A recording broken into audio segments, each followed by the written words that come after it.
صلاة التصبيح نماز پڑھن جانی عن عباس رضی اللہ تعالیٰ عنہ حدیث سے مشکات شریف ہو যে রসুল এই নামাজ পড়লে ছোট বড় হল গুণ আল্লাহ মাফ করে।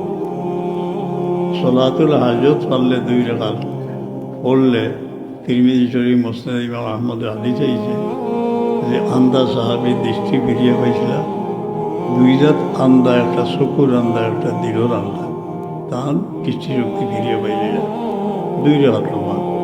লম্বা যারা জানোই জাফর সাদিক রাদিয়াল্লাহু ফরমাইছেন এই যে আয়াত পড়া হয় সলাতুল হাজত সব হইল ইসমে আজম। ইসমে আজমের তারিফ কিতা যে নাম দিয়ে ডাকলেও আল্লাহ তালা শুনিলেন। এটা লম্বা যারা জানেন না ইখন জানি সুরে ফাতিহা বাদে 100 বার লা ইলাহা ইল্লা আনতা রাব্বি আন্নি মাসানি ও ফাবিদু আমরি, এটা আমল করিলে জুম্মা যায় বহুত বালা।